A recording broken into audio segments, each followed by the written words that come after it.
Neck-throughs, guitars, they're like a guy that you won't have a beer with you. I want to hear what's pushing the notes.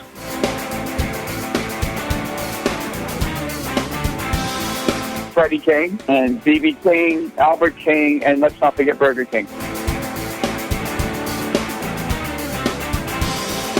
I don't want to blow my knuckle out. Stainless steel is the work of the devil.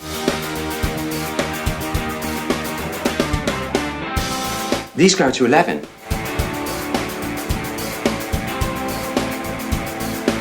From the East Amplification Tone Labs in Baltimore, Maryland, it's the Amps and Axes Show. With your hosts, Jeff the Godfather of Low Wattage Amps Bober and Mick Marcelino.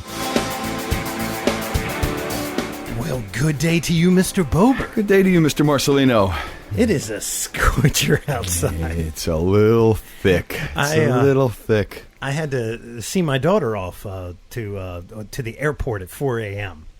Right? A.m.? Yeah. And I stepped outside, and I was like, that's insane. I was like, what? It's like 80 degrees and humid as hell. So we're having fun here in Maryland. It was funny. This morning was 15 degrees warmer than yesterday morning. Yeah. It's kind of crazy. Yeah. Yeah, so anyway. Yeah, we'll survive. Oh, always. Survived everyone so far. And guess who's surviving? I'm not. That'd be our fans. Oh, yes. And they're kicking it to no end. And awesome. Thank you guys so much.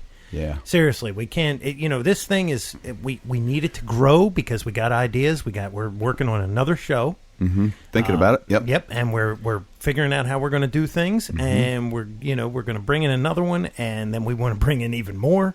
So by you guys spreading this word, getting it to your friends, getting those hits, we can go ahead and move this thing to the next level. Exactly. And give you more during the week so you're not waiting for every week. Right. It won't be the same show. It'll be some different stuff, but it's all going to revolve around the kinds of things that we talk about. Right. Absolutely. Yeah. And it'll all be music oriented. And we hope you would like to hear us more than once a week. Yeah. And look, another place you can go is ampsandaxescast.com. Mm-hmm. On there, there's a whole thing. So let me just what I did a couple things. You did? Yeah. Okay. We had a PayPal thing. I took it down. Okay. Look, just go to our Amazon banner, which is right there on the front. Mm-hmm. You can buy anything. You don't have to buy just electronics. Right. I put electronics on there because they don't really, it's music, but it's right. Look, you can buy anything from them. I'm thinking one day you're going to be able to buy a kidney. Probably. Liver, something. But now, toilet seat. Exactly. Whatever. And when you do, they kick back a little bit to us, but they don't charge you any extra. So that is a win-win. Totally. Right? Totally. And just bookmark us. If you don't want to have to visit the webpage every time, just when you click on that banner, bookmark that right then. Mm-hmm. And then when you go to that every time, then we get a little kickback. Right, it comes back. You don't have to keep going to Amps and Axes. That's the thing, Right. So, but all the social media is there. Definitely go there. And then, of course, in iTunes. Yep, 5 stars, please. Gotta do the 5 stars, Gotta do the 5 stars. Because the 5 stars make as much difference as telling your friend. Right. That's true. Yeah, so that's true. That's all good. Then, right underneath the episode. Okay. You're going to see our buddy from up north. Jason Seditas. That's right. And he gives us... Quick click. There you go. Mm-hmm. See, I did a little delay. It threw me. You almost said it before you said it. Exactly. Because I'm so used to just throwing it out there. And I don't know if you've seen this. I know that you're a very busy man, but I see I changed the logo a little bit there. You see that? Ooh. Yeah, so we had the guitar behind it, right? Mm-hmm. Your 60... RO. RO? Or, yeah, I'm sorry. Yes. Your Gibson RO. Yes, Gibson RO. And one of the East Amps. Right. And it's one of the older models of East Amps. True. And but what I wanted to do, and I know I'm getting into this little thing of the webpage here, but I wanted to make it so when you go there, the show, the player is right there. Cool. See, when we had the picture with the guitar, it had to be bigger. It bumped everything down. down.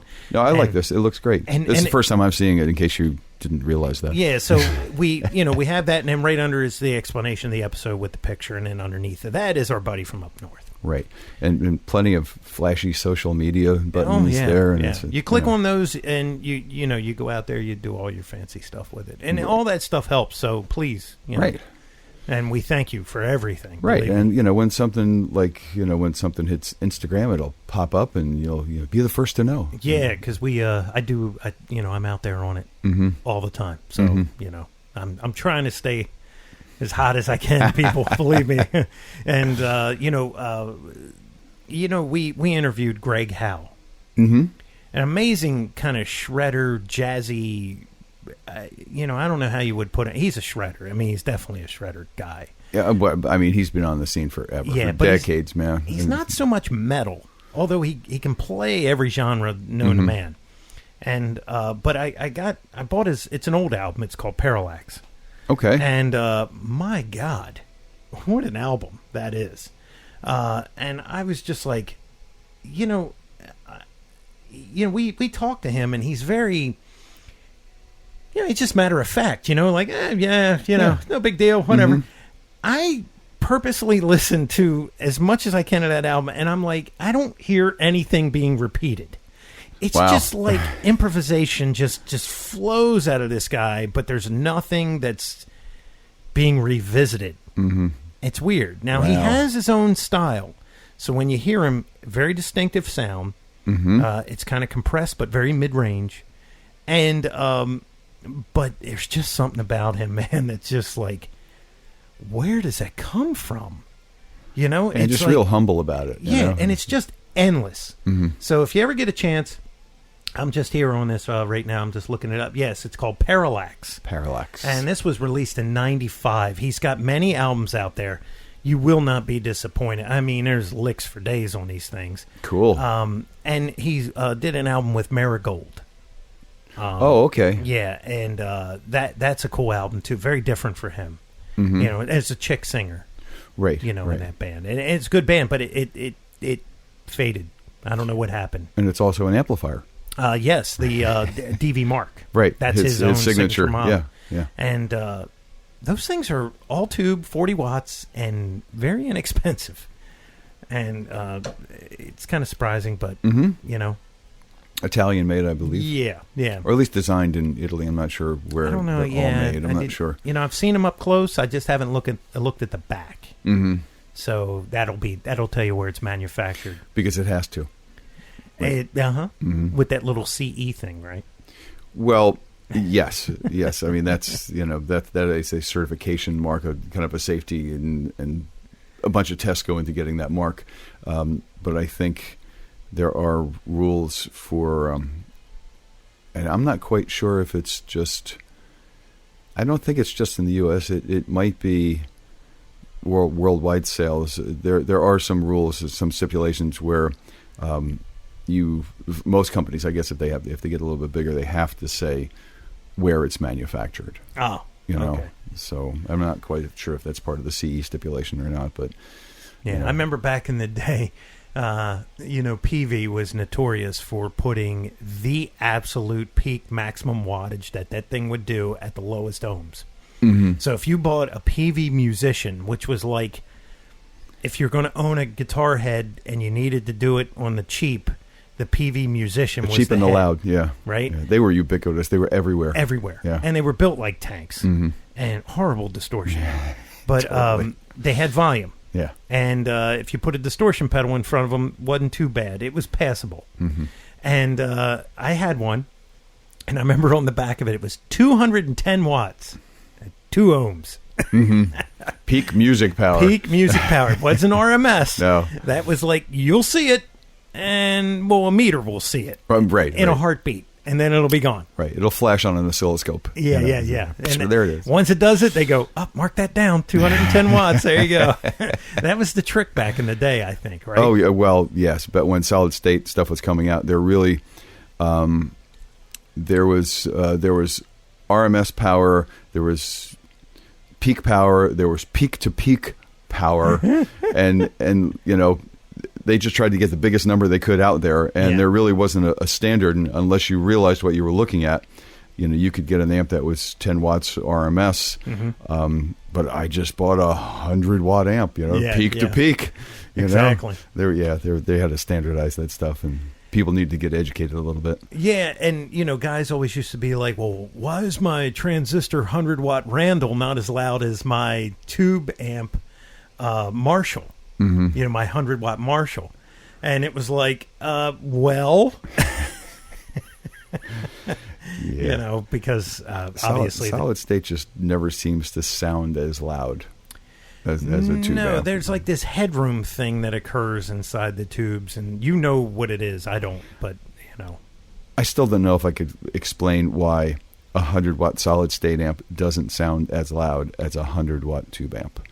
I still don't know if I can explain that. That's why, like, when you buy a Kemper, let's just use a Kemper as an example, because they make a powered version of their their amp. Right. So let's just use that. When you buy that powered version, it's 600 watts. Now, when you put that against a Marshall, it'll probably run right next to it. Like a 100-watt Marshall, yeah. Literally, though, you're 6 times the wattage on paper than the tube amp, and they'll just be even. Mm-hmm. And yeah, it's crazy. Yeah, it's a very huge number. That even the matrix amplifier that goes with the fractal is like 1,000 watts, 500 a side. Wow! And that'll power a full stack. Mm-hmm. Well, I certainly hope so. Yeah, but that's 1 U, by the way. That thing has to throw flames out of the front of it. Wow. I would think. Well, now I don't know. Well, it's a whole different world now. It's the revelation of power supply nowadays. Yeah. The whole switching supply, which isn't all that new, but it's showing up in more and more items, and they're using those all the time. The toroidal, is that how you say it? Yeah. And so it's very well, actually, in a lot of switching supplies, you don't even see those anymore. The transformers can be very small, really, and put out a ton of power. Yeah, a ton of power. Which is good for a traveling guy. That if you need, if you want to take your 3U or 4U rack. Mm-hmm. That can fit on a plane, a small SKB. You can put your 1,000-watt power amp at the bottom. The fractal goes in there, maybe a power conditioner on top, a 1U. And, you can go to a venue and just say, give me a 412. And if they don't have it, then you plug straight into the PA. Right. For that kind of thing, it's, those things are very helpful, and that's because we want to thank the airlines for screwing everybody out of being able to take actual equipment, and it costs a fortune to get that stuff on the road and get it, It does. That's where the little stuff comes in very, very handy. I don't know how, like, Zach Wilde does it, because now he has his own line of stuff. Mm-hmm. He has his own guitars. He's coming out with his own amplifiers. Right. It didn't like, hey, I need 5 JCM 800s. It's, I need 5 Wild Audio 100-watt heads. It's going to probably be a lot of European stuff where you don't see anything, because I can't imagine. It would cost. Well, but he does take that. He takes a big thing out on the road, so I don't know how he's doing it. My guess would be they will ship an overseas rig over there and keep it and keep it in there, a storage locker. Absolutely, a lot of guys do that. Like our buddy's Ben in Case Jumper. Right, keep it in a cartridge place like that, or even honestly, they could have friends with lockers. Yeah. Over there, storage lockers. Just keep it. Right. Well, that makes sense. Keep it over there. Yeah. Yeah. That I guess flying that kind of stuff overseas, it would cost thousands. It does. The initial hit wouldn't be so bad. No, I mean, if you're going to do it once, and keep it over there. Keep it over there. That's fine. Yeah. But that's why everybody does. They'll just get their European distributor to just put one to the side or put X amount to the side. For sure. And if he has a European distributor, that would be the easiest thing to do. Just, have a rig, a backline over there, warehoused at the distributor's warehousing facility, and you just fly in and... Well, I answer my own question. There you go. There you go. Put it in a van and let's go. Yeah, exactly. So that's the way it used to be done all the time. Put it in a van and go, and then when you're overseas, you put it in a plane, and you get to the other side, you put it in a van and go, And, that's pretty cool stuff. Yeah, totally. Well, we got a cool guest coming up. We do. Guy's been making a lot of waves on the internet. That's for damn sure. He has, and I just I got to mention a couple things first I'm before sorry. Yes, before we go ahead. go to our guest. I apologize. There was a band around in the based out of the Pittsburgh area back in the 80s, and it was a band that actually had at least three of the players in it were Crack the Sky members.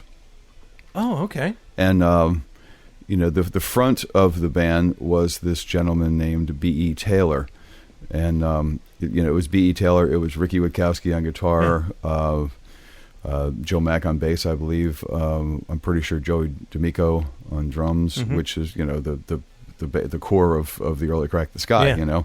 And if you go to Rick, not to interrupt you, but if you go to Rick's show, Rick Witkowski, you will hear him talk about this. Yeah, I'm sure. This band. Yeah, I'm sure we've mentioned it because I knew the first time I heard the band, didn't know who the band was, didn't know anything about them, but I heard it on the radio, and I said, I don't know who this is, but I am pretty damn sure I know who's playing guitar, because it turns out it was Ricky Witkowski, and he's got such a recognizable style. I knew it as soon as I heard it, and he's been a big influence. Episode 124. 124. Okay, there you go.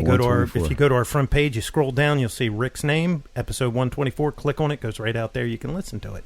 Perfect. And he talks about that. I remember this now. Mm-hmm. He talks about it and the success of it and what took place and everything else. Right. And they had a couple of hits. We were just watching one of the MTV videos. Crazy. That yeah, they man, had, it was like stepping back in the 80s. Yeah. Oh, hell yeah. But his name was B.E. Taylor, and he just recently passed this past Sunday. So, R.I.P. B.E. Yes. He was a very good guy from what I hear, and used to do like a Christmas show, a Christmas benefit show every year. So he he was a give back kind of guy, a good guy and a give back kind of guy. So Godspeed, B.E. Yeah, man. It's been a crazy year, man. Oh man, it's really hard to believe. And just one more thing, Yes, I wanted to touch base on. I don't know if you watch much cable or anything like that. Showtime, any shows on Showtime? Here's what I do. I watch Velocity, Discovery, anything where they blow up stuff or put it together. That's usually what I watch. Well, this isn't either of those, but it's a show called Roadies. And really? It's kind of it's a fictional show, but it's kind of based off of kind of like a band on the road, like the show Vinyl was. Yeah. Similar. This is a band on the road though, and they're in a different city every week, That's kind cool. of thing, and it's very cool. And they have a different opener for the band on the show every week, and it's actually like real bands and real people and everything. No, like up and coming acts and people.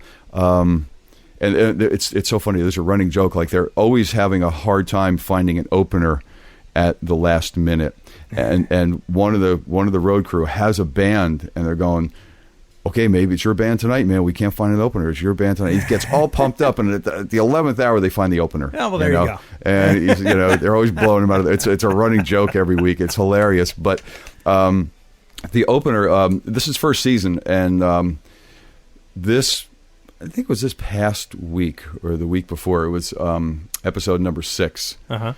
And the opener was Mark Maron. What, really? Yeah. And you know what's so strange? I saw that magazine again today. The Guitar Aficionado. Right. Love that magazine. Mm-hmm. GQ for guitars. Totally. And he's on the front cover. Yeah. Not this month, Prince this month, but last month. And we got to get that guy on the show. Mm-hmm. I did not know the amount of instruments that he owns, but he's also a pretty good player. Yeah, and he... I don't know if they ever got to the point where he actually played.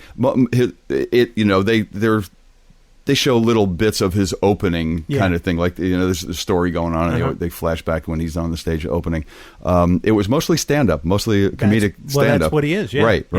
And I think he was actually going to play a song. They wanted to get him off, and he wanted to play a song, and I don't remember if he actually did it or not. But it was Mark Maron. Well, there you go. It's your boy. And I tell you what, if any of our listeners just reach out and just start pinging on him to contact us, because we've done it. It's just, he has one of those ones where you contact, there's nothing. He's a really busy guy. Yeah, it just goes into one, like the ether or something. Right. So if enough people start making waves, like you guys listening, just start pinging off of him on all of his social media, maybe he'll contact us. We can have him on one day and we can, talk to him about guitars and amps, man, because it's a big interest of his. Oh, absolutely. He's got some cool stuff, too. He would love to come on. I know he would. Yeah, I think so. Who else would not like to talk about their shit? So, Amps and Axe Cast fans, get on it. That's right, man. Let's get Mark Maron on. Somebody knows him. Probably. Yeah. Probably. But he's unfortunately not our guest today. No. But our guest today, wow, man, we're going to find out how he came up with this and why he thought it was would be a viable product and like just what spurred him to come up with this invention that he has. And it's becoming wildly successful, more successful than I would have ever thought. Had I thought of this, I would have gone, 3 people are going to want it. And that's about it. This thing went through the roof. It's taken off, man. It's crazy. Yeah. You should have seen the. Oh, you know what? Remind me to forward you some pictures. I have pictures of us and the big gear from NAMM. And he's got rack mount stuff. Yeah. Yeah. We'll put it. I got pictures, so I'll forward them to you. Yeah. So anyway, we're going to take a quick break here, and we're going to come back with our guest of the week from BrownBox, Mr. Pat Geraghty. Hey, this is Charlie Starr from Blackberry Smoke, and you are listening to Amps and Axes. Okay, and we are back, as promised, with our guest of the week from BrownBox, Mr. Pat Geraghty. Pat, how are you, my friend?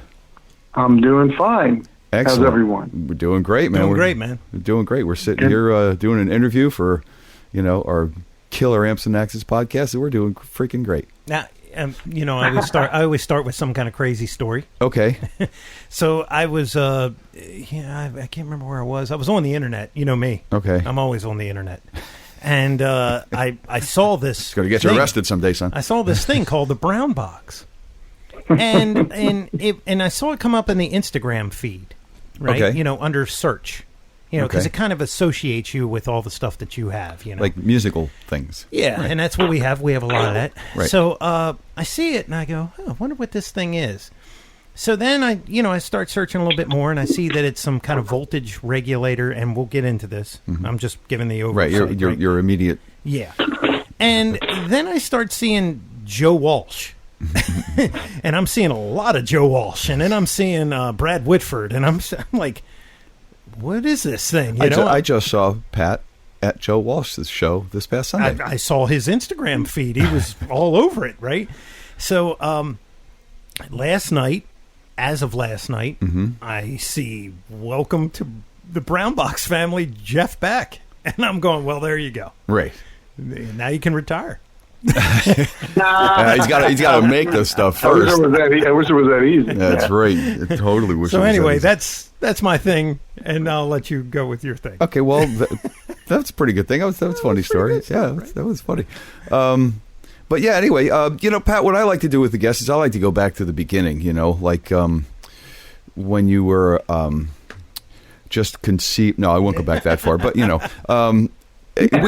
like to go back to like where you were born and raised and what brought you into the musical field. I always ask people like, what got you, a lot of times if they're players, I'll ask them, what got you, playing an instrument or what did you start on? But I don't even know if you play. So let's go way back and find out where you were born and raised and go from there. Yeah, so I'm 56 years old. I grew up in Laurel, Maryland with 5 brothers, 1 older, 4 younger.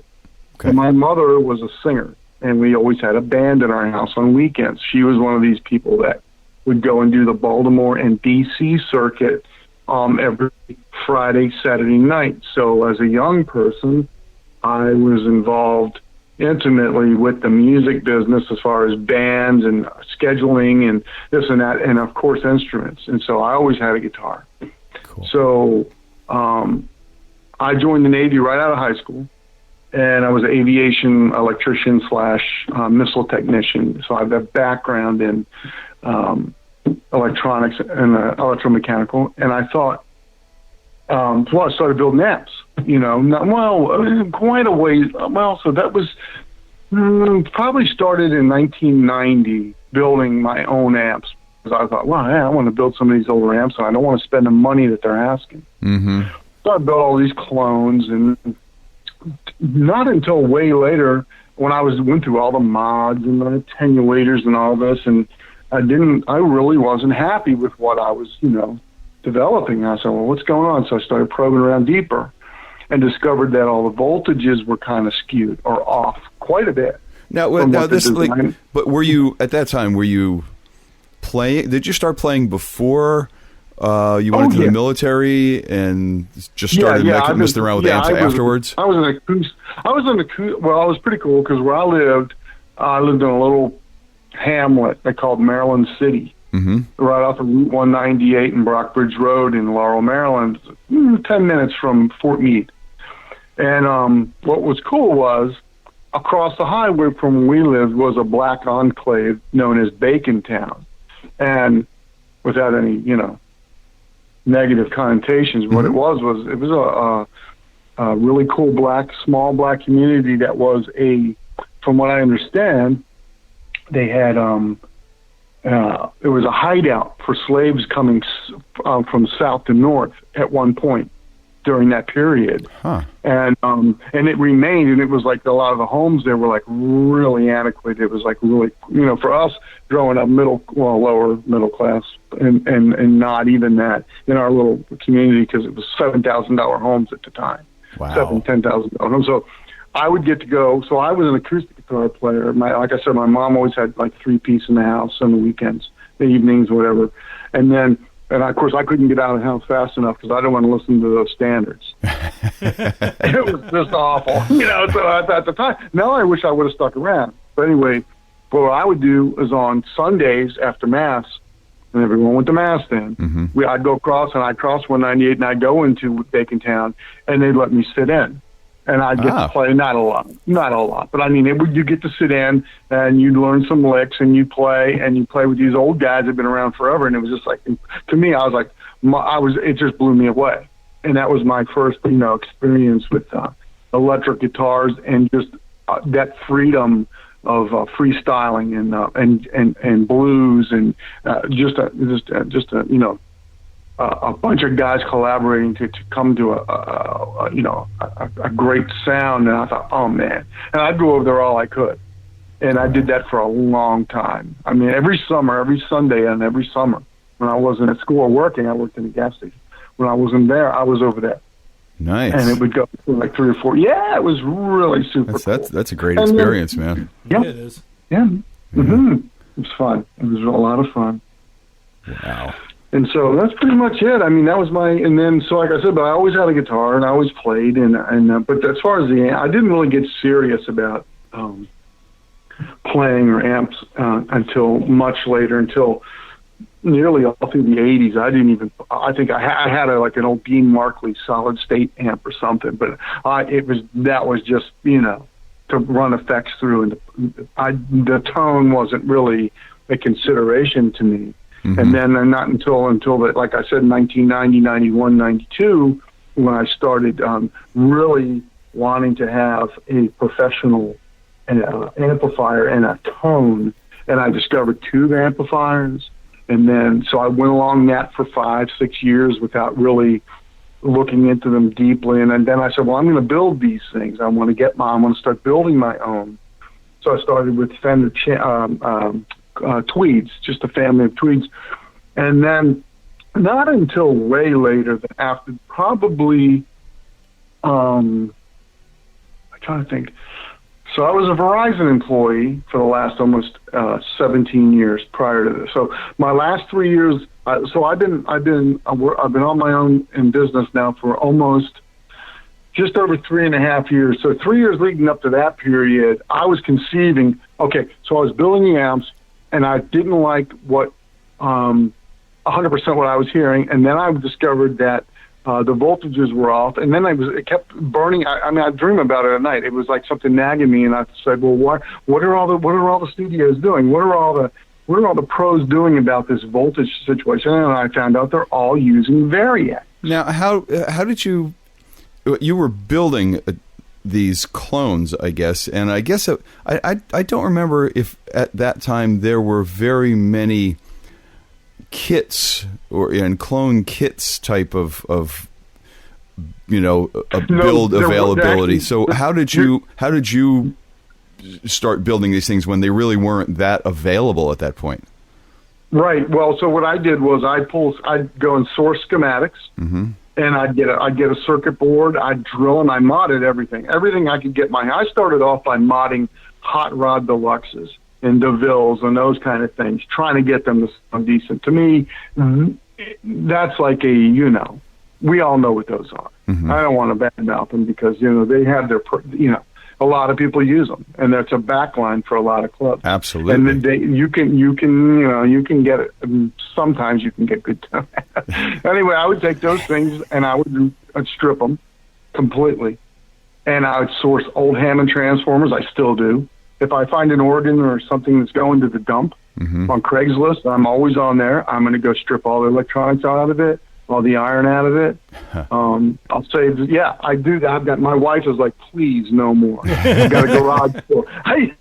I've got a basement full, and I've got a garage full of organs, and I rebuild a lot of them. Like, if they're in good shape, I will rebuild them, and I have a hard time parting with them, so I just can't. But I love all that stuff. We got a great big jam room here, and it's full of vintage Allen organ gyrophonic projectors and all this kind of real crazy Leslie simulators and spinning speakers that will decapitate you if they ever came off of the rack they're mounted to. I mean, it's just insane. I have some pictures right here for these.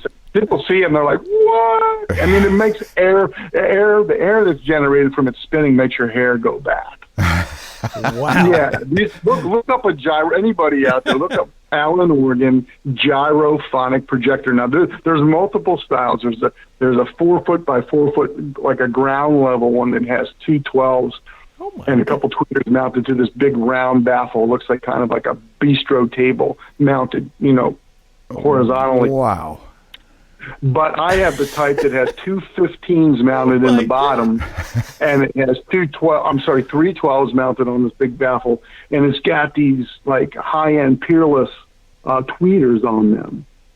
And I mean, the trouble and the engineering they went through to do this mm-hmm. at the time is just phenomenal. I mean, it's just such well-made equipment. So I've got one. I kept one whole set of that. I've got that down there. How big is this contraption? Luckily, I have a friend who is a Juilliard trained organist.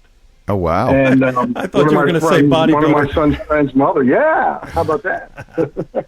Wow, that's pretty cool, man. So once I figured out what I was doing, and I said, well, all these voltages are wrong. What's going on? And then the Variac thing. And I said, well, I used to use those when I was in the Navy, and I used them when I got out of the Navy in the early 80s. I worked for a power supply company, and we used those turning up new builds. Every time a new the assembly line would send us.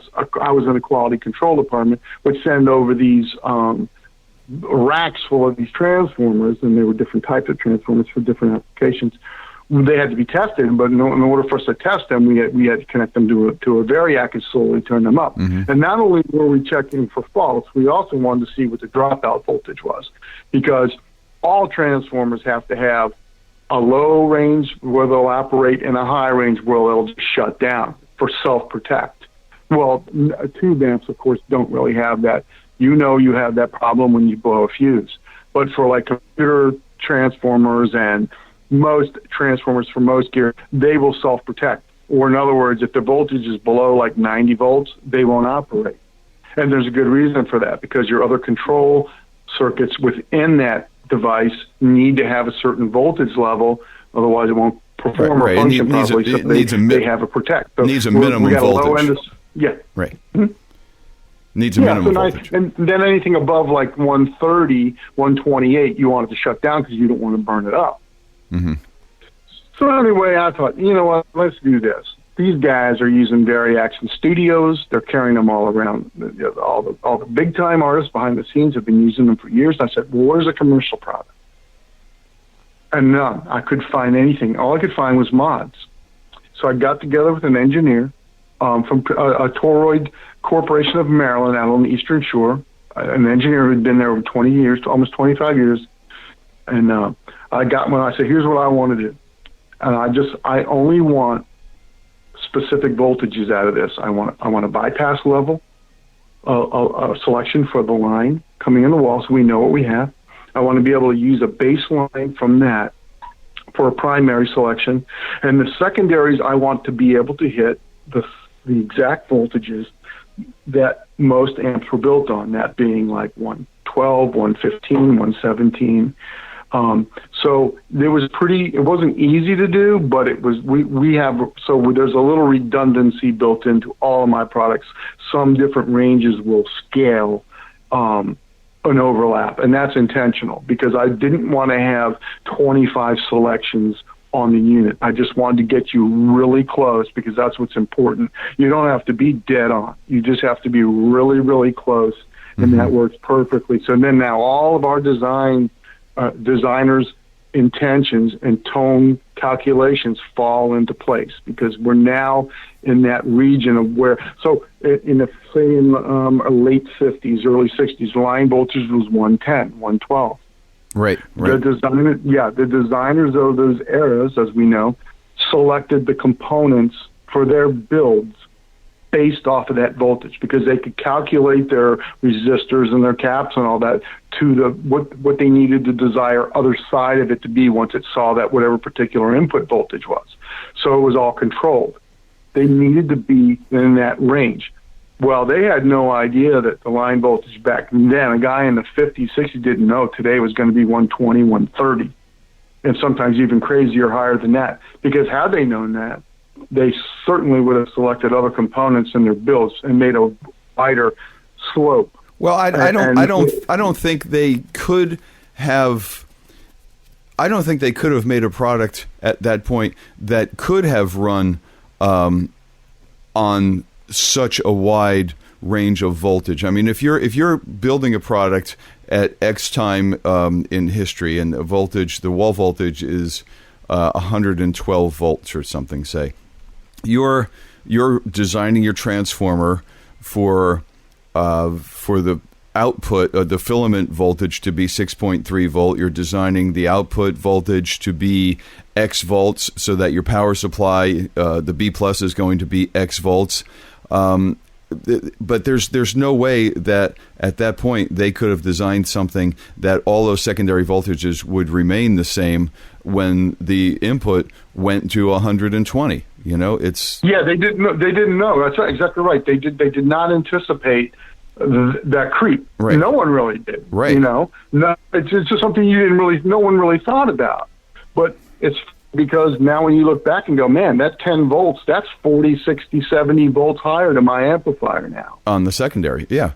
It's almost like when if you know that, being being conscious of you're especially like my thing is this, it's a real simple thing. All you're doing is taking control of your input voltage so that whatever particular amp you have for whatever era, you can hit that voltage. And whether it's good or bad, I mean, you might have an amplifier that you want to, I'm not happy with this. But if you can make it consistent, at least you will know if that is the amplifier that's for you. Until you take control of the input voltage and have it consistent, and with your other pedal chain and signal, all that, you never know. You can't make an informed decision on if the amp you have is right for whatever application until you control everything. And the basis for that is with your input voltage. And it's indisputable. It's measurable. There's been numerous studies done on it. I've got some information on my website too, because I dug into it because I wanted to know, is it really, what's behind this? And then sure enough, I was like, wow. And there's a lot of you've got a lot of the big time amp builders now say, yeah, if you're using our amplifiers, we definitely want you to use a product kind of like the BrownBox. You don't have to use the BrownBox. You need to use something though. You don't want to plug a valuable amplifier, $2,000-$3,000 or whatever, into an unknown voltage source. That's just foolish. Well, and that's also why we know that some amps sound really good in some venues and some stages, and other ones it don't sound so good tonight.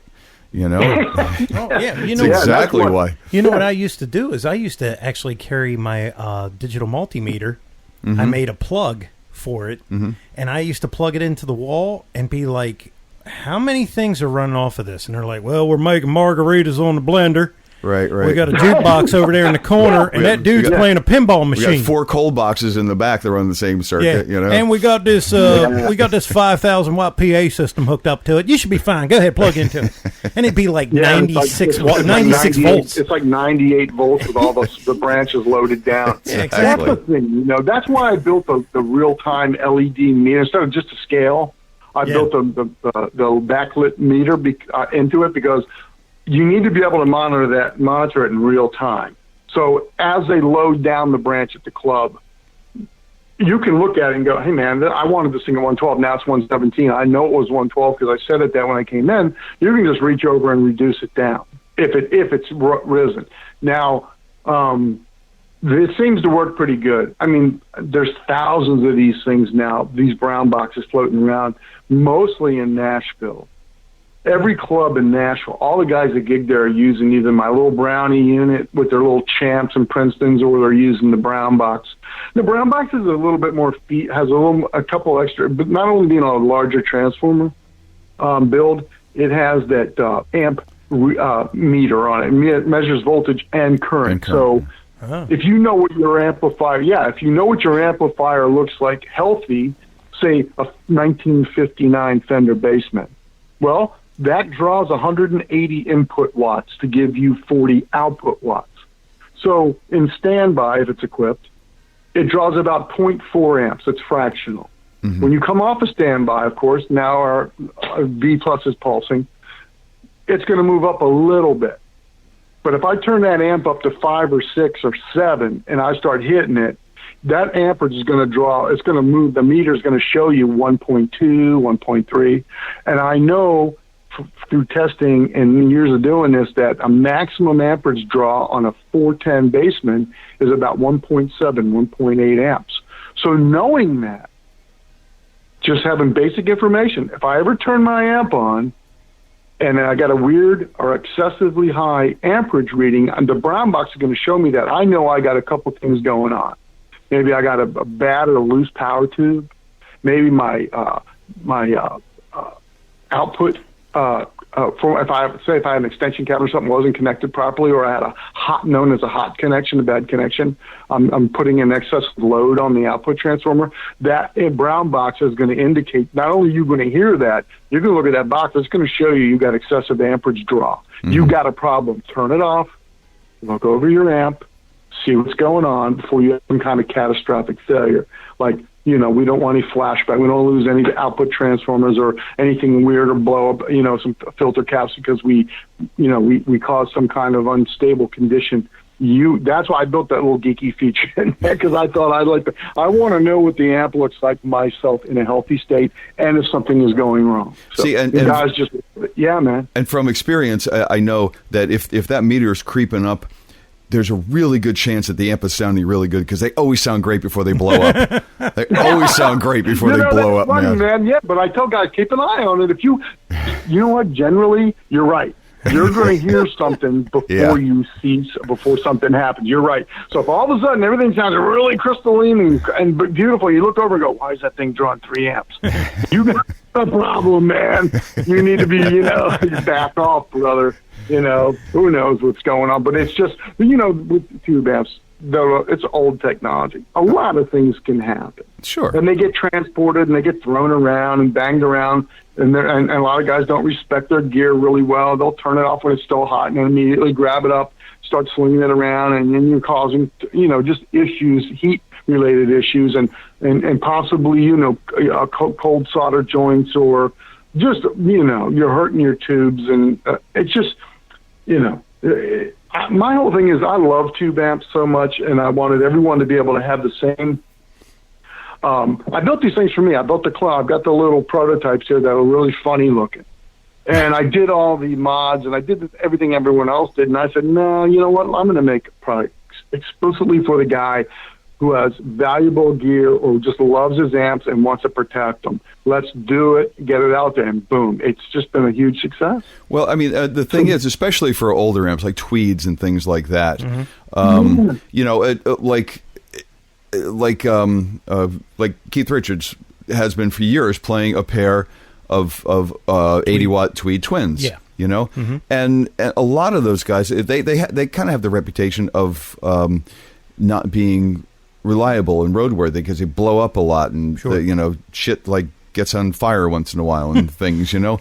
But those amps were built with when the AC wall voltage was like 110 volts or so, you know, and you know, you running them now all over. Yeah, we're here. You there?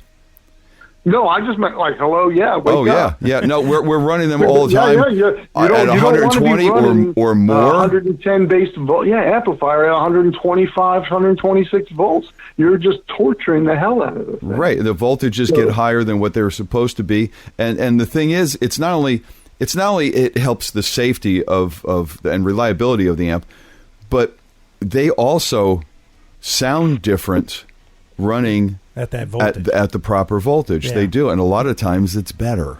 Sure. You know. Well, that's when you asked me initially about how I got into this. When I discovered that the voltages were all skewed high from the designer's intention, when I reduced the voltages back, what I noticed was this: any amp that has a tone stack that I call the slope or the range of interaction between the frequencies is much smoother and much more manageable and usable. And of course, if we lower the voltages back to where they were, we are able to get power section saturation earlier at lower volumes. It's math. It works. It's not some kind of contrived answer or anything. Think about it. If you were able to safely run your amp at 70 volts, you could turn it fully up. You're only going to get about half the volume out of it. Right. But your tubes are fully saturated. Yeah, the only reason you can't... get your mind around it for a minute, but we don't want to do that. So what I did was, with my product, was say, look, let's do this. I call it the BrownBox. The BrownBox's name in itself is a play off of the 60s and the 70s when they used to do rolling brownouts in the cities before Eddie Van Halen. In the cities, what they would do is when they put too much load on the grid, they would actually dial back the power, and everyone's appliances would start taking a dump. You were losing refrigerators, and you're losing dryers and washers and all these things because they'd dial you back to like 90-some volts or something, and the lights would go dim. It was a phenomenon. It was something that they actually did. Otherwise, everyone was going dark. Right. So it was a rolling brownout. It was between the brownouts and the Eddie Van Halen thing, I thought, well, we'll just call it the BrownBox because it'll let you get down to a certain voltage, but I only let you go down with either of my products down no lower than like 105, 104. Because hypothetically you can have cathode stripping issues where the electrons are trying to transfer through the tube, but because the heater is not, or the temperature is not correct, the electrons, they're trying to transfer, but they can't, so they smash around inside the tube and strip vital elements off the cathodes, and then they fail. So have I yet to have that happen to me? No, but a lot of guys have. I don't know. We don't know because that has been around for so long, but we know guys will go and plug their amp into any unknown source. So it wasn't really monitored. If it was being monitored, there would be a definitive answer on if, in fact, that happens or what rate that happens at. But no one's doing that. Yeah, it's a slow rate because I know it's a slow rate because I never had a catastrophic failure because I used to run my 100-watt Marshalls at 90 volts AC. Because they would sound they would get really saturated and compressed and manageable, at 90 volts. But yeah, it's not only that it's not so much that the high voltage goes down in the amp, it's that the filament voltage goes down as well. And when a tube is supposed to operate at a particular temperature to be the most efficient, it's hard on it when when they're lower. Yeah. Now let me. Let me ask you. So this not only reads the voltage, and of course you can change it. Is this surged? Is this managed to where, like, if you get a surge through the wall, or if it drops real low, it's going to protect itself? Is that how it works also? Well, no, what it has in it, it has a discrete component known as a thermistor. And all that does is on the initial startup, because if you look at an O-scope and if you see an AC sine wave, if you're unlucky enough to turn an electrical device on at its peak, at the peak sine wave level, you can exceed well over the rated value of that particular component's ability to accept that and burn it up. Most electrical failures on equipment are on startup, and it's usually because of that. So after researching that, because otherwise, if I built in everything under the sun into the BrownBox, it'd be $300,000. So what I had to do was say, okay, what's the most critical thing? So the thermistor does this. So a thermistor will block. So you can buy them at different values. And what I do is I use thermistors rated on the amperage rating of my transformer. So the Brownie's a 3 amp rated transformer. I put a 3 amp thermistor in it because I don't want any pulse current in excess of 3 amps getting through on startup to my amp at any one time. But a thermistor will, after it's initially, once the power switch is turned on, the thermistor does its job. It warms up and it's out of the circuit. It has no function after that. It just is out. It's like, it just opens. It's just for the initial inrush current protection. So that's what it has. No, it doesn't have any filtering. My rack mount units now, on the other hand, do. Oh, okay. I've got medical grade, hospital critical grade line filtering in those. So it's way above and beyond any audio need. It's for like the stuff you would use with X-ray equipment and critical path monitoring equipment for emergency room, stuff like that. But I thought, you know what? If I'm going to filter this thing, I'm going to filter it down to the best possible level. And I tell you what, those things are great. They're Qualcomm. They're made by Qualcomm, and they're not cheap, but they do the job and they're excellent. So it's like it's a big old bulky. I couldn't build everything into the BrownBox. I figure most guys who are interested in this already have Furman units, or they have something filtering they've been using. So what I recommend is if you have those Furmans, that's great. They have line filtering. Plug the BrownBox into the Furman and then select. And a double bonus would be this: if you had a Furman AVR, auto voltage regulated type Furman unit, that was which was nominal to 120. And you notice if you look at the fine print, they say nominal because it's either plus or minus 3 or 4 volts, high or low. It's never going to be an AV. Okay, so back to Joe Walsh real quick. Joe Walsh, a ham radio guy. And he called me, 6-7 months ago when I was in Nashville and asked me about making a device that could hold it dead nuts on whatever voltage selection they wanted. And I said, sure, I can do that. But it's going to be a bank of relays and a bank of transformers that are going to be step up and step down. And it's going to have to have some sensing, current sensing relays in there to measure when the voltage drops through either a volt or so. It has to switch that relay out and kick in the new transformer. I can do it. It's going to be a bank of transformers and relays. And it's probably going to be about $3,000 or $4,000. And he got quiet. What he wanted to do is he thought I could put together something for him that would be 1 or 2 volts, dead nuts on, for his ham radio community, because those guys really covet their equipment and a lot of it's antiquated and it's irreplaceable. And so I said, yeah, Joe, I can build it for you, man, no problem. But when I just gave him a ballpark, knowing what I know prices of equipment, labor, and time, and that's without marking it up. I was like, yeah, I can do it, but you know what? It's going to cost. And the average everyday retired ham radio guy is not going to spend that kind of money on something like that. So Joe got a little quiet and didn't talk about it anymore. You could have showed him. You could have showed him like Hotel California, the album, and said, this has made you a couple dollars. you could probably swing it. You know, I'm sure Joe would have no problem with him swinging. He's altruistic. He really is. He's cool. I know. He's a great guy.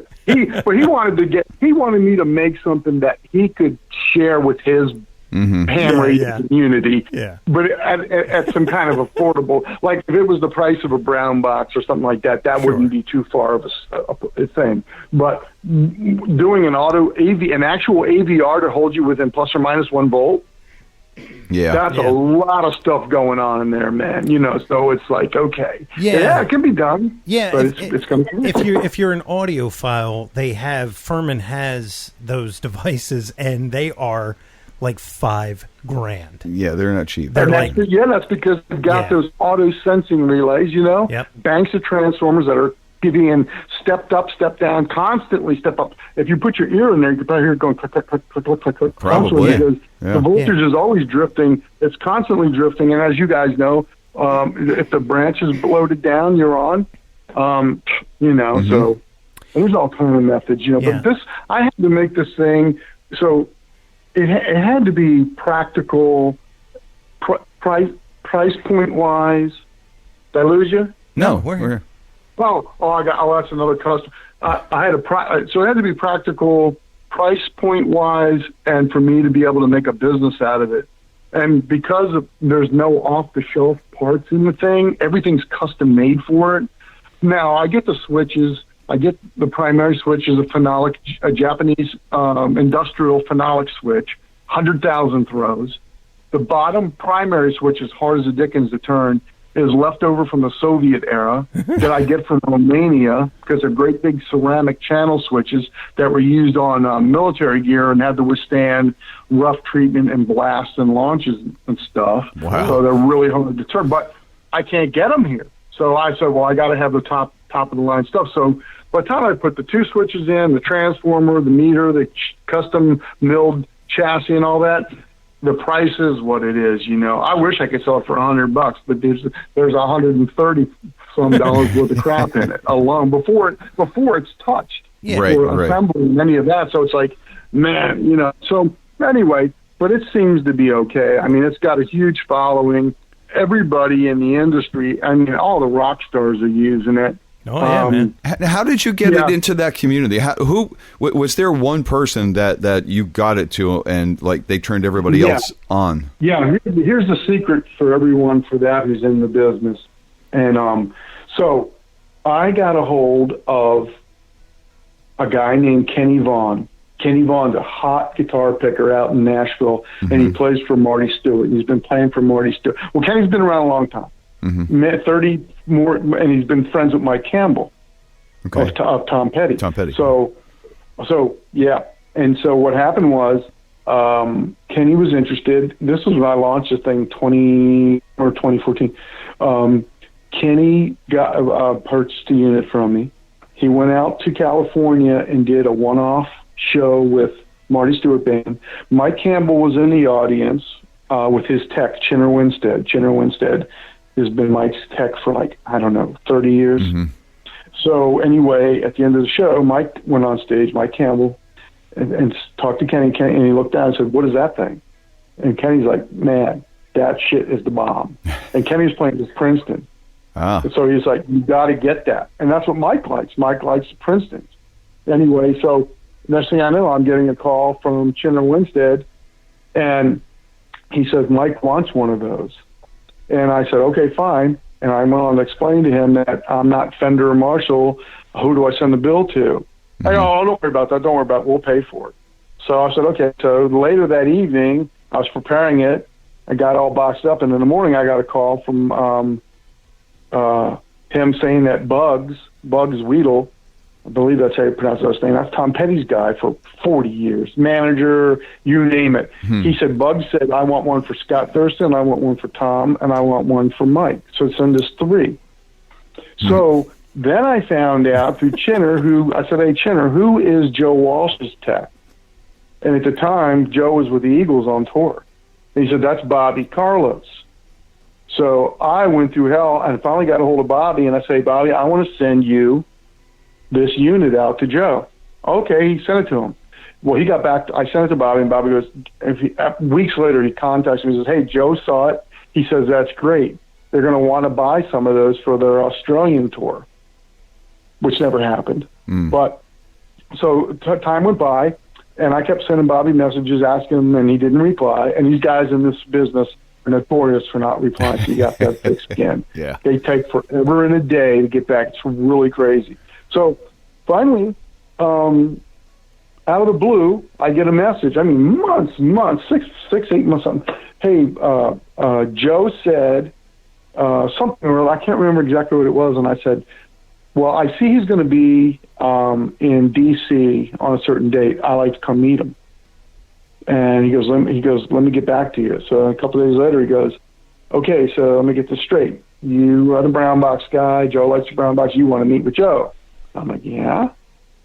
So he got me 2 backstage passes and tickets for the show. I went in there and met with Joe, talked all about it. And at the same time, he asked me to build him an amp, and I did. And he took that on tour for 2015. I build matchless clones as well, matchless Lightning clones, low recording amps. Anyway, so after meeting him, so it's the techs. I get to know the techs. You got to comp a lot of gear, man. It's a lot of giving away to get into this. So next thing I know, so then I'm getting calls from Brad Whitford. I'm getting calls from, you name it. Everybody in the industry, they're techs. And then all I do is weasel my way in and say, hey, you got my gear. Do you really like it? Yeah. I said, well, you're going to be in my neck of the woods at this date. How about we come out and say hello? And they're like, yeah, sure. How many passes would you like? And then it just snowballed like that. So now I have a whole library of guys, from Zach Brown to Jeff Beck. Now, Jeff Beck thing, that was a little premature. What happened with that was Jeff's getting ready to go to on a short leg tour with, so it's Beck. This is a weird group. It's Beck, Cheap Trick, Richie Sambora, his, I don't know if it's his girlfriend or what. Orianthe, yeah. Yeah, and there's somebody else. And what's happening is Jeff's tech has gone through 3 of these Marshall reissues. I don't know if somebody mentioned the DSL 60. Is there such a thing? Never even heard of it. Yeah, there is. And I've heard of the 100. This is a sub 100. So we're trying to figure this out. This just started happening yesterday. So the next thing I know, I get a call from Takumi. Now Takumi is the tech of the stars too. He's this guy that goes with everyone. If he's not with AC/DC, he's with Hailstorm. He's with Jeff. He's with Nickelback. Everyone laughs Nickelback. He's with Richie's guy. He's Richie Sambora. He's with you name it. I mean, so he called me and said, "Hey, man, look what's going. Here's what's going on. Can do you have any ideas?" And I'm like, "Yeah, I got a lot of ideas. What's going on?" But it's kind of strange that the venue. It was the same venue or studio where they're at where this was happening. So just playing them and they're popping. And I don't know exactly what's going on if they're blowing out. I think they're going. So finally, ultimately, Takumi was this morning or last night said that they're not able to measure. They're not getting a. So in other words, on the output section, if you were to put a patch cord into where the output for the speaker is and meter in unplugged, there's no resistance. It's an open. So it's as even if you plugged it, even if you how you can't run a head or an amp without a load, you'll burn up the amp. Right. So for some reason they're getting these amps from Marshall, I guess, with some kind of defect. I don't know. It's just weird. The 3 of them did the same thing. They turn it on. There's no sound. A few minutes later, pow. I'm like, oh, that's just weird. But you never know what people are doing unless you're there to see what's going on. For sure. And I was thinking, could these possibly be solid-state amps? You know what? I think it sounds like there's a component in the output. Because if you meter in, you got to see some resistive value from the output transformer. It's not going to match your selection. If there's a transformer. If there's a transformer, right? Yeah, true. Yeah, wait, I don't know. So I'm like, hey, this is crazy.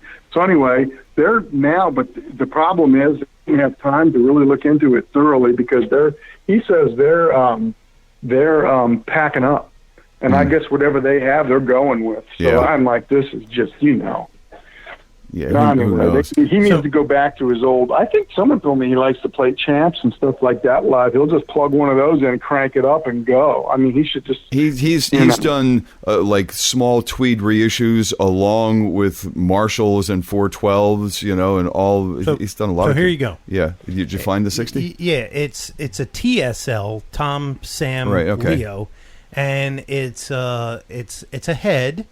And it's 60 watts, all tube, 4 ECC 83s, and 2 EL34 power tubes. Okay. Well, that's a TSL. Yeah, there is no DSL 60 unless it was some prototype that only he has. Well, the other thing I'm thinking... No, Takumi mentioned, he might have said TSL, not DSL. TSL would seem correct, but I don't know. But I thought they said somebody told me that he was playing the 60 watt, and I'm like, I've been out of the loop. I have no idea what anyone's playing right now. I'm too busy. But when he was telling me that they're now on the third one, and it's doing the same thing, and they haven't touched it. I think these are stock. So I'm like, I'll get something else. But I guess the one that worked for a while, he really liked. So he kind of wants it, but for some reason they're taking a dump on him. So I'm like, man, it's strange. Maybe he's playing get something else. So. Strange, he's playing something like a TSL or a DSL, and and it's under the JCM 2000 series. Yeah, and it's got a good amount of knobs on this thing. Yeah, and it's. I don't believe it's a true in all the channels. I don't believe it's a true tube path from front to. From Probably input to not. output. It looks like one. It's got a bunch of buttons. God, you should go back to playing a 100-watt Marshall. Probably a hybrid thing, man. Got some solid-state components, and maybe it can't. I don't know. Who knows? But anyway, I mean, I sent Takumi a BrownBox. Well, he called me and asked me, and I said, well, without being there, I really can't. So I sent him a BrownBox, and I sent him, since they're going to Japan, I make a thing called a V-boost, because the line voltage in Japan is 100 volts. Mm-hmm. And they've got two power grids over there, north and south. One is 60 hertz, one is 50 hertz. And I think north is 50, south is 60. Bizarre. But it's 100, so I built a unit, and they've got all these hundreds, if not thousands, of American vintage amps over there running at 100 volts. Mm-hmm. Now we're on the other side, and instead of going too high, we're way too low, and they're all farty and squishy. Oh yeah, and there's hardly any note definition at 100 volts. It's hard to say, but so the V-boost unit will go from the baseline of 100 from the wall, and from your first selection it goes to 110. Nice. Then it lets you hit 112, 15, 117, 120. Nice. So now we'll see how that. So then, I'm sorry. That's been an issue for a long time. I mean, since I've been doing amps, it's like there's only 100 volts here. Now the question is obviously this unit works with European power, which is 210, right? 220. No, it does. No, it does. No, it's only I don't have my rack mount units will work European power if you use a step down transformer. Okay. Because you can go anywhere in Europe and use a step down transformer to drop your voltage, but it's still 50 hertz. Right. It doesn't correct. So there's that. There's the. You need to use the V power for that, then, right? If you do the step down, that would only work that's for a step Japan. up. Oh. The V is a step up. Yeah, it brings you up like 20 volts. I designed that to be 50 and 60, so it doesn't. You can't. Yeah, and here it just acts like a great big boost unit. You wouldn't want to use it here; it's going to burn up your crap. Mm-hmm. It's made for Japan, because I did see that when I saw you at NAMM, I did see the big quad rack unit that you had there that was leaving right after the show. That went to Brad Paisley. I thought that was going to the Stones. That actually went to Brad Paisley. Oh, wow. Yeah, I didn't know. That was like a big secret till I don't know why. He doesn't... You know how a lot of artists like to remain mysterious and don't like really getting into their signal chain and their gear and all that. Yeah. Not a lot of them, but some do. Mm-hmm. Yeah. So, but I deal with a company. I have 9 little stores. I'm not call them little, but they're mom and pop type guitar stores throughout the nation that I supply units to and have for a couple of years. And one is Carter's Vintage Guitars out there, and that's one of the most well-known stores. And time some artist of note comes in, then one of the proprietors will call me and say, "Hey, Pat, someone came in and just bought, brown boxes." Oh, hey, yesterday, a guy from Stained. Mm-hmm. Yes. The lead guy, Aaron Lewis. Aaron something? Yeah, he's got a country thing going on. That guy was a shredder. If I'm not I'm trying to remember his name. Yeah. Oh, no, hey, he's got a great album. It's not really it's not what it's a country tinge thing, but it's not. Hey, it's pretty good.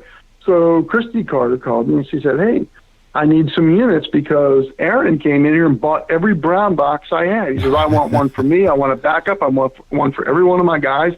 And I want those little..." She just placed a big order with me. That was just yesterday. Wow. Yeah, that's Aaron Lewis. Aaron Lewis. That's it. Yeah, Aaron Lewis. Yeah, that's cool. Yeah. Those guys, Stained, the guitar player in that band, his name was Mike Musha. Yeah, he was like this big time shredder guy, and when he put Stained together, never did a solo. Nice. Right? And they became huge. They had a lot of hits on rock radio, and I guess when they disbanded, now they have separate bands, and now Aaron has his own gig, and he's buying the brown box. Yeah, if you look. Because if you look them up, it says they're on hiatus.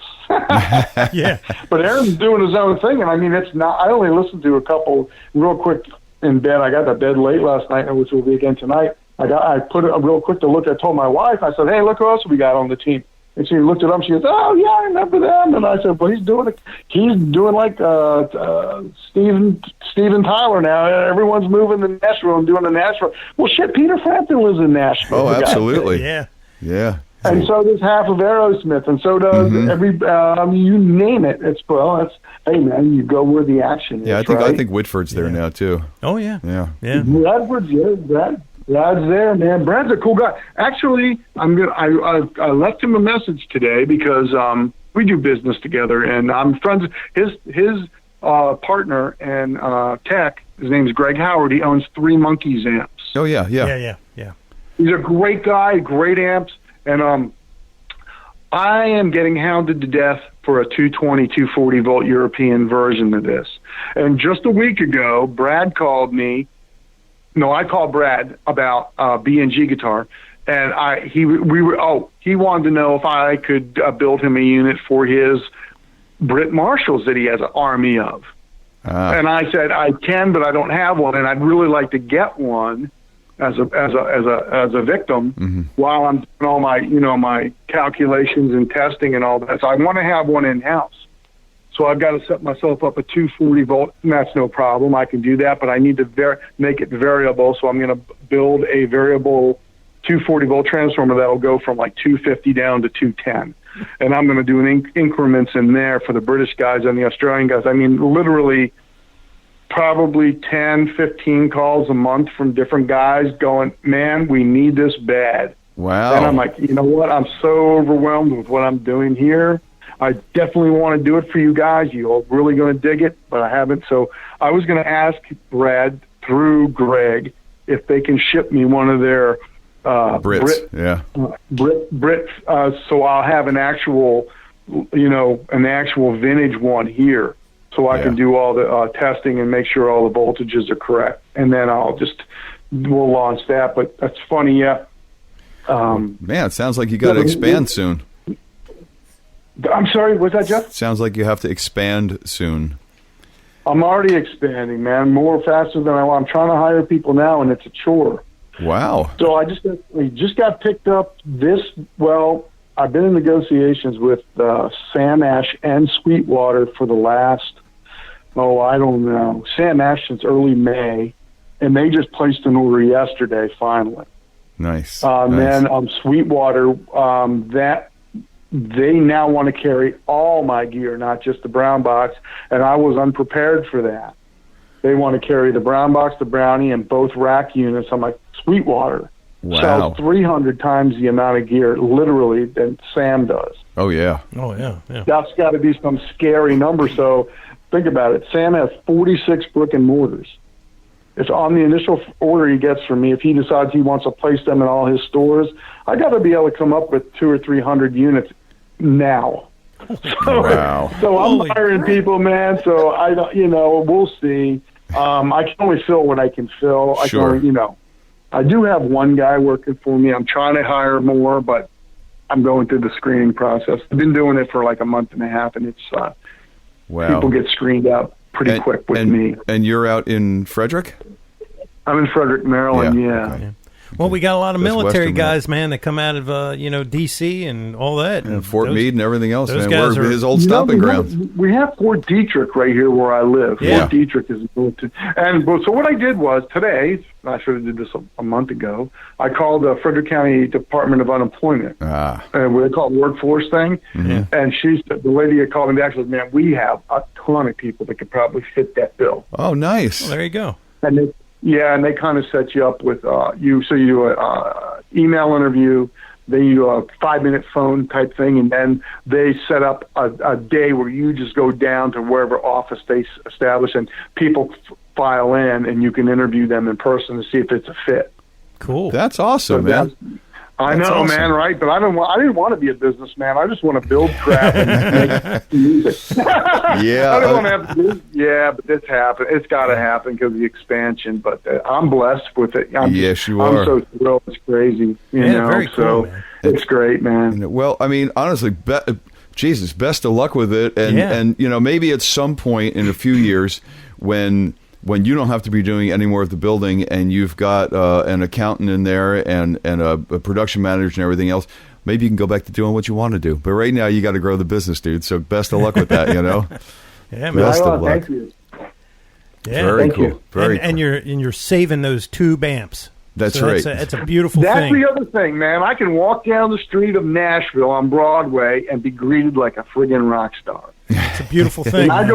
When I go in to the clubs and people go, hey, there's the BrownBox guy. The guys will come off the stage and hug me, pat me on the back. And they're like, man, I haven't had to go to the tech in 6 months, 8 months. I haven't replaced the tube. I haven't noticed. Man, my amps never sound better. And I can control that 112, that 150, constantly. Oh, man, thank you. And I'm like, gosh, man. Nice. Nice. How about You're that? welcome. I love going to Nashville. It feels good to have that happen, but it also feels good to know that you're helping and you're doing That's right. you're doing Yeah. good for people, man, and that's great, man. So Exactly. hey, congratulations on that crazy idea that took off.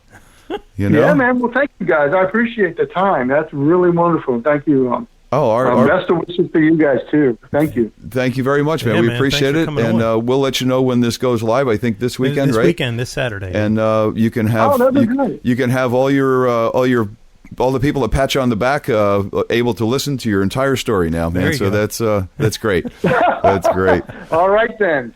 All Hey guys, good. thanks a lot. Yeah. So but I'll have Pat's website link up on the show, and cool. it'll live there in Perpetuity. That's right. Yeah. So even when it goes to the archives, it'll be there forever. And Yeah. because and- he's a manufacturer, we're going to put it on our links page. Oh, cool. We'll have a link out the BrownBox. You guys can go out there, check it out, and buy some of the stuff, man. You got a tube amp, even a transistor amp. You need those. You need things to be nice. and especially if you got old, cool tube gear. Yes. You probably want to get one of these because then you'll figure out how it would really sounded exactly when back it was in the made. day. Exactly. Yeah. Exactly. So there you go, man. All right, Pat. Thank you so very much for your time and much continued success, my friend. Thank you, my friend. Blessings to all. Absolutely. Bye now. Bye. There you have the story Yeah, man. of this little crazy BrownBox How about thing. that? Yeah. And sometimes Skype does some weird things. We were trying to ask some questions, and it just, it's all noise cancellation. But Yeah. we got the real good story out of that, and this thing has taken off. And I tell you what, now that we know the story, it's probably a really good idea if you think, and money is money, and people, we as musicians, a lot of times it's money we have to kind of scrimp and save and say, Right. do our thing. Or sell 3 things to buy one that you really want. Exactly. And make a substantial investment. Yeah, so in it. consider this like a motorcycle helmet, right? There you People go. Motorcycle helmets are like $700. And I'm like, well, how much is your head worth? Right. Right? Exactly. Is it $700? Because I would probably shell out a couple grand if it meant living.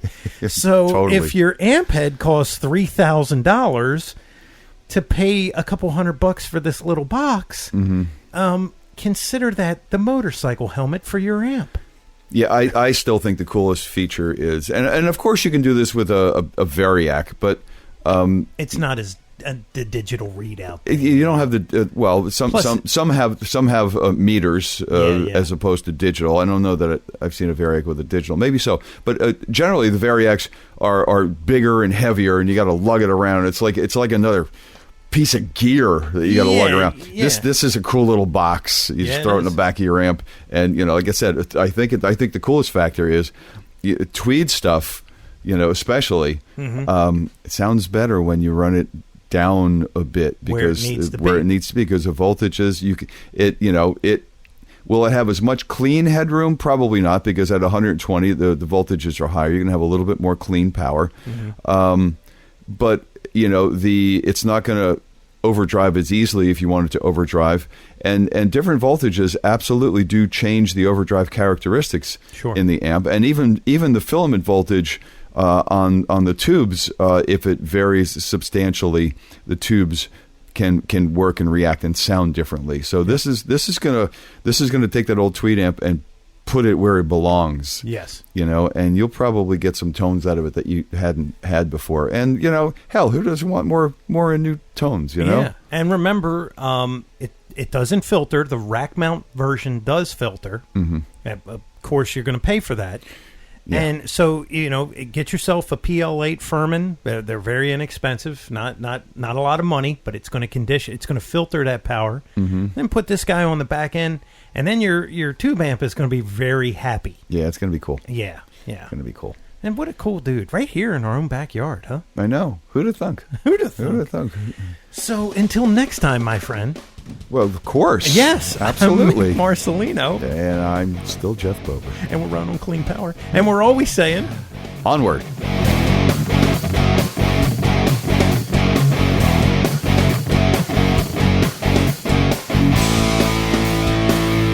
Be sure and follow the show on Twitter @AmpsandAxes. Also, make sure you like the show on Facebook. For news, comments, and everything else, visit the webpage, ampsandaxescast.com. Thanks for listening.